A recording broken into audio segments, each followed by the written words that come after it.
Hi, you guys. As you know, it's Friday and we're going to have a lot of school off next week, so I thought I'd read you a book. I'm only going to read you a chapter from this book because today is so cold. It made me think of a chapter out of this book.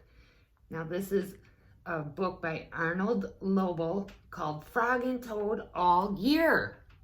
And as you know, throughout the year, we have many seasons, and currently we are in winter, which is cold here in Minnesota, isn't it? It made me think of the chapter called Down the Hill. So first, I'll read the words, and then I'll show you the picture. Here we go. Frog knocked at Toad's door. "Toad, wake up!" he cried. "Come out and see how wonderful the winter is." "I will not," said Toad. "I am in my warm bed." "Winter is beautiful," said Frog. "Come out and have some fun." "Blah," said Toad.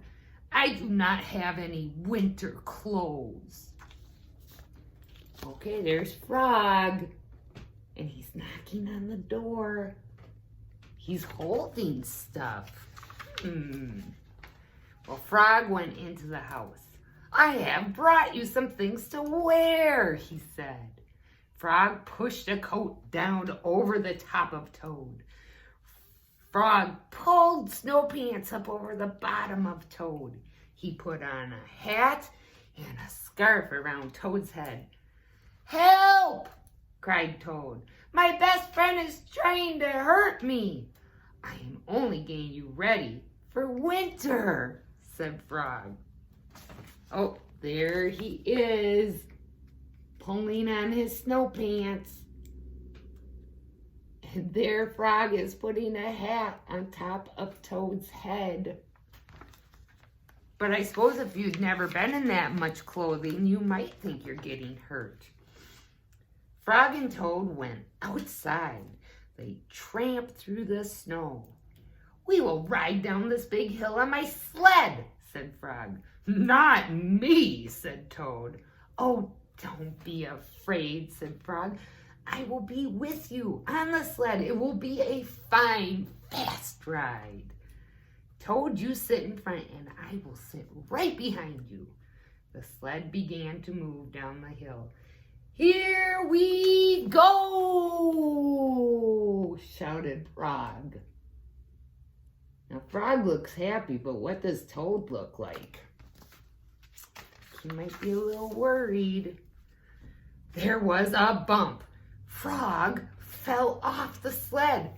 Toad rushed past trees and rocks. "Oh, Frog, I'm glad that you are here," said Toad. Toad leapt over a snowbank. "I could not steer the sled without you, Frog," he said. "You are right. Winter is fun." Oh my goodness. He's having so much fun he doesn't realize that Frog fell off the sled. And he's doing it all by himself. A crow flew by. "Caw, caw!" "Hello, Crow!" shouted Toad.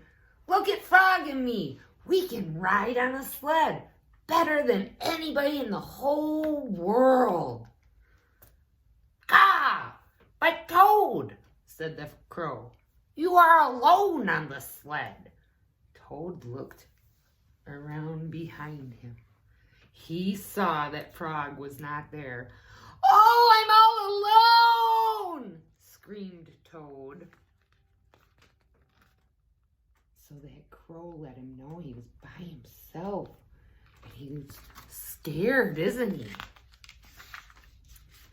Bang! The sled hit a tree. Thud! Oh, the sled hit a rock. Plop! The sled dived into the snow.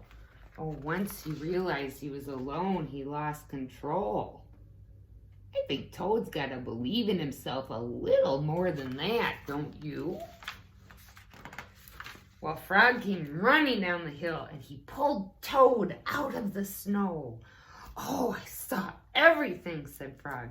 You did very well by yourself.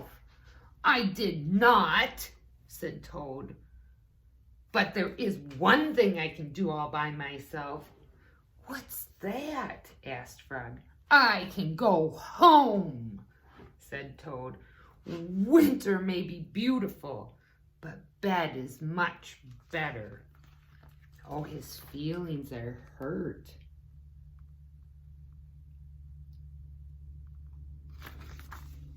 And that is the end of that chapter. I hope that you like that. Maybe we'll read more out of this book. All right, you guys have a great afternoon. And even though there's no school next week, I'll be reading some books. And you guys really liked my record books that I have, so I'm going to put some of those up too. Probably some other things. You know me, I like to be busy. See you later. Bye-bye.